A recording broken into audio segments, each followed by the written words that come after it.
To navigate around our 3D viewport and look at our scene from different viewpoints, we need to be able to control this camera that we're looking through.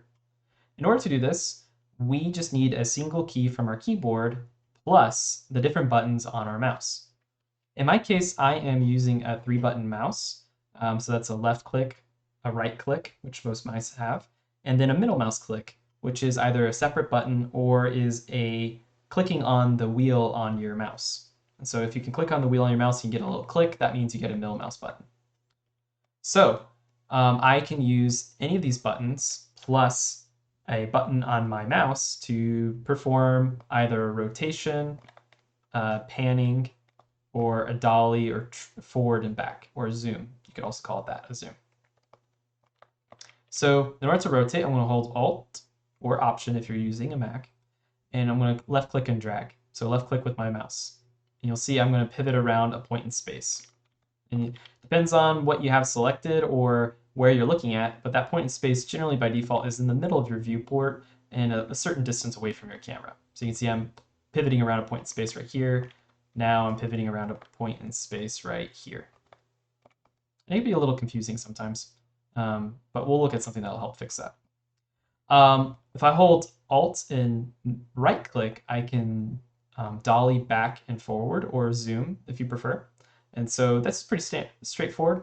It's just going to move you closer and further away. If you have a mouse wheel, you could use a mouse wheel instead. So really that mouse, having like a 3-button mouse with a mouse wheel can be really helpful in that regard. The last move, which is panning, is going to be Alt or Option, if you're using a Mac again, and middle mouse clicking and dragging. And so you'll see this is just going to move my camera left and right, up and down. If you do not have a middle mouse click button on your mouse, then my first suggestion is get a 3-button mouse. So a mouse that lets you do a middle mouse click, because Maya is going to be a lot easier if you have a mouse with 3 buttons on it. But if in the meantime you do not have one and you still need to pan the camera around, there's 2 options you can do. The first one is you can click on View, come down to Camera Tools, and choose the Track tool. So what this does is I can use just my left mouse button, click and drag on my screen, and I'll move my camera left and right, up and down. If I wanted to go back to using my mouse the normal way, or using my camera tools the normal way, I can just switch over and use Alt. So Alt left click, I can rotate. But if I have that tracking tool selected, now whenever I click on my screen, it's going to move it around. The problem with this is that I can't really move my camera this way if I have something else selected, or if I have a tool selected. So if I'm like using the select tool, or if I want to use the move tool, right, and I want to move my camera, I can't really do that with that track tool without having to switch away, which can be a little frustrating. Another option we have is you can hold Control Alt and you can click and drag. And when you let go, what it does is it moves your camera to center in that spot. So if I click and drag here, let's do it right here. You'll see that this window right here is in the center. Now it kind of does a little zoom forward, and it also centers and translates the camera over to position that object in the middle. So this is kind of like cropping your frame, but it also lets you kind of translate. So if that's what you need to do, then you can certainly do that. Ultimately though, that middle mouse button is really going to save you a lot of time in navigating in the 3D viewport and make it feel much more fluid. So that's the Alt or Option key plus either of those 3 mouse buttons on your mouse. 2 other operations I want to cover for navigating the 3D viewport is using Frame and Viewing All. So in order to use Frame, what you can do is you can have an object selected, and what you'll do is you'll zoom in on that object and make that your focal point. You can find that up under View and come down to Frame Selection.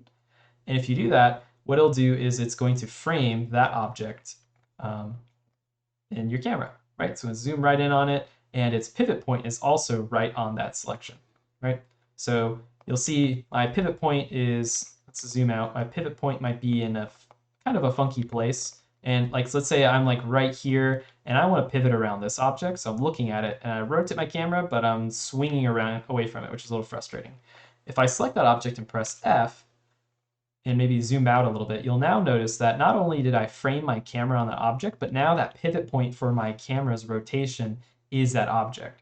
So this can be really handy if you want to kind of tumble and rotate around an object and keep it in your focus point, so make it like always in your field of view, and you're having trouble doing that, right? So if I wanted to focus on this window right here, right, I got it in the center, it's looking great, I need to look behind it, okay, what the heck is going on, right? And so I can select that object, press F, or go to View, Frame, and that's just going to make that my pivot point, and I can rotate around it much more easily. The last thing I like to cover is using Frame All. So you can go down here and do Frame All, or you can press A on your keyboard, and so that's also default. It doesn't show it here, even though it shows the hotkey for frame. The shortcut by default for Frame All, on my computer at least, is A on my keyboard. And so F is going to frame in and zoom in on and focus on an object, and A is going to show everything in your scene. So those are two shortcuts that I often use when I'm navigating the 3D viewport.